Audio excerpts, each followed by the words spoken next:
गिरिजाचं लग्न ठरलेल्या दिवशीच होणार, पण रुद्रशी नाही तर माझ्याशी, असं कोण म्हणालंय? श्री स्वामी समर्थ प्रेक्षकांनो, आता ही कारस्थानी प्रिया उर्वशी आणि सावी सोबत मिळून नवीन कारस्थान रचताना असं म्हणते, आपले हात बांधलेले असले तरी काय झालं, बाहेर कोणीतरी असेलच ना ज्याचे हात मोकळे आहेत. तर उर्वशी म्हणते, आहे असा एक जण आहे माझ्या ओळखीत. तर आता इथे बाहेर सायली सूत्रसंचालन करत संगीत सोहळ्याची सुरुवात करते आणि आता एक एक जोडी त्यांचा सुंदर असा डान्स करायला पुढे येतात. तर इथे उर्वशीने एका व्यक्तीला बोलावून त्याला लग्नामध्ये गिरिजासोबत रुद्रच्या जागी बसायला सांगितलेलं असतं, म्हणजेच त्याला गिरिजासोबत लग्न करायला सांगितलेलं असतं. आणि तो माणूसही पैशासाठी तयार होतो.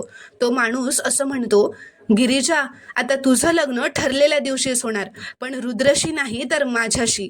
अशा प्रकारे ह्या कपटी उर्वशीने गिरिजा आणि रुद्रचं लग्न होऊच द्यायचं नाही म्हणून हा कट रचलेला असतो. तर आता सर्वात शेवटी गिरिजा आणि रुद्रचा डान्स असतो.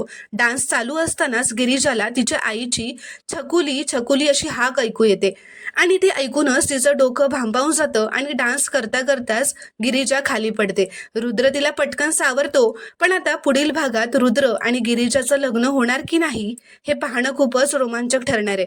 व्हिडिओ आवडल्यास एक लाईक नक्की करा व चॅनलला प्लीज सबस्क्राईब करा.